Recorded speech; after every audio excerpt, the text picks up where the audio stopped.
Hello world, how's it going out there? My name is Bliss and I'm an engineer at Neuralink.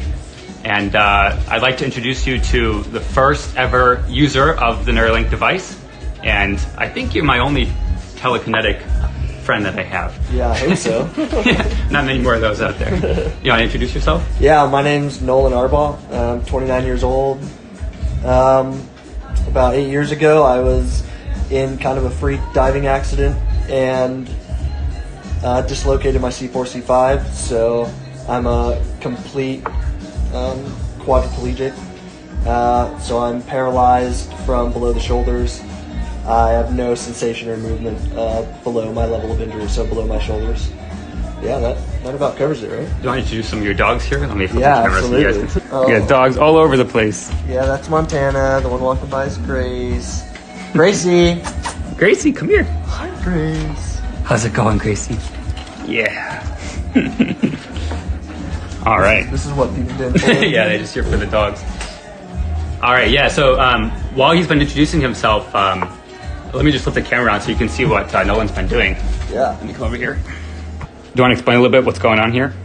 Yeah, so I love playing chess, and so this is one of the things that y'all have enabled me to do, something that I wasn't able to really do much the last few years, especially not like this. I had to use like a mouse stick and stuff, but now it's all being done with my brain. If y'all can see the cursor moving around the screen, that's all me, y'all. It's pretty cool, huh? Actually, can you pause the song just for the audio coming through?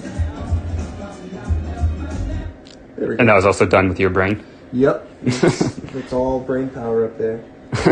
Can you explain a little bit just to people who maybe don't have any context on this field or what's going on here? Yeah. How are you able to actually move the cursor? Yeah, so we started out with trying out a few different things. We basically went from what we call kind of differentiating, like imagined movement versus attempted movement. So a lot of what we started out with was attempting to move. So I would attempt to move, say, my right hand, left, right, forward, back to move. And from there, I think it just became intuitive for me to start imagining the cursor moving. Basically, it was like using the force on a cursor, and I could get it to move wherever I wanted. Just stare somewhere in the screen, and it would move where I wanted it to. Which was such a wild experience. This guy wants to know if you feel like a wizard. Yeah, right. It's crazy. It really is. It's so cool. I'm so freaking lucky to be a part of this and stuff. I mean, every day it seems like we're learning new stuff, and I just can't even describe how cool it is to be able to do this. Do you want to briefly talk about a little bit, I guess, what have you been using this for outside of these sort of research sessions, or when you're just playing chess? What are some of the things you've been getting value from this from? Yeah, so one of the first times y'all gave me complete control over this, I actually stayed up until, like 6 a.m. playing Civilization 6. It was worth it, I guess is the best way to put it. It was awesome. I had basically given up on playing that game just because of how, it's a big game, and the amount of time that it takes to sit in on it's just a lot, and I have to worry about a lot of things, getting pressure sores and things like that. So I just wasn't really able to play it as much as I wanted to, and y'all gave me the ability to do that again, and I played it for, like 8 hours that day. So I do that. I it's read like sometimes. 6 p.m. to like 2 a.m. Yeah, or something. it was a lot. I'm giving you all my bad habits, man. Yeah, I know, right? Yeah, it was awesome. So I did that. I read. I like learning languages. I'm learning like Japanese right now. I'm learning a bit of French. Maybe for the audience who isn't super familiar with assistive technology, why couldn't you play Civ before? What was tricky about that, or what was it about the Neuralink that made that possible for you? Yeah, so one of the big things, honestly, was that I think I just got checkmated. The only way I could play it was through pad, and that didn't allow me to play online at all, so that kind of sucked to begin with. But I Would you play that like at 2 a.m. before, or what was the? oh no, there restriction was no way. There was no way for me to do that. Because when I'm sitting up playing on, say, like my iPad or something, I need complete help from, say, my like parents or something to do it, and